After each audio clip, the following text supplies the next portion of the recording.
ఒక చిన్న ఊరిలో మీరా అనే అమ్మాయి ఉండేది. ఆమెకు పూలు చాలా ఇష్టము. రవి అనే అబ్బాయి కూడా ఉండేవాడు. అతనికి జంతువులు అంటే ప్రేమ.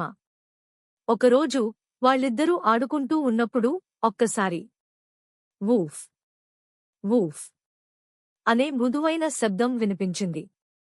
వాళ్ళిద్దరూ శబ్దం వెంబడి వెళ్లి చూశారు. ఓ చిన్న తప్పిపోయిన కుక్కపిల్ల మొగ్గ చెట్టు కింద వణుకుతూ ఉంది. దీనికి సహాయం చేద్దాం అన్నది మీరా. కాని ఇది ఎక్కడ నుండి వచ్చిందో తెలుసా అని రవి అడిగాడు. అప్పుడు వారు కుక్కపిల్లను మీరా తోటకు తీసుకువెళ్లారు. ఆ తోట మామూలు తోట కాదు, అది ఒక మాయా తోట. ప్రతి పువ్వు మాట్లాడగలదు. తులిప్ పువ్వు చెప్పింది, ఇది నీలి కొండ దగ్గర ఉన్న ఇంటి నుంచి వచ్చిందంట. గులాబీ పువ్వు అన్నది, ఇది తన చిన్న బంధువును మిస్ అవుతోంది. వెంటనే మీరా, రవి ఆ సూచనలను అనుసరిస్తూ పొలాలు దాటి, వాగు దాటి, నీలి కొండ దగ్గర ఉన్న ఇంటికి చేరారు.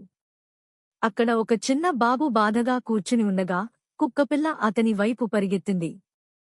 టామీ, నువ్వు వచ్చావా అంటూ ఆ చిన్నారి ఆనందంతో ఆ కుక్కను కౌగలించుకున్నాడు. ఆ కుటుంబం చాలా ఆనందంతో మీరా, రవిని ఇంటికి ఆహ్వానించింది. వారు అందరికీ అద్భుతమైన భోజనం పెట్టారు. ఆ రోజు నుండి వారంతా మంచి మిత్రులయ్యారు. టామీ అనే కుక్కపిల్ల కూడా మాయా తోటకు ఒక కొత్త స్నేహితుడయ్యాడు.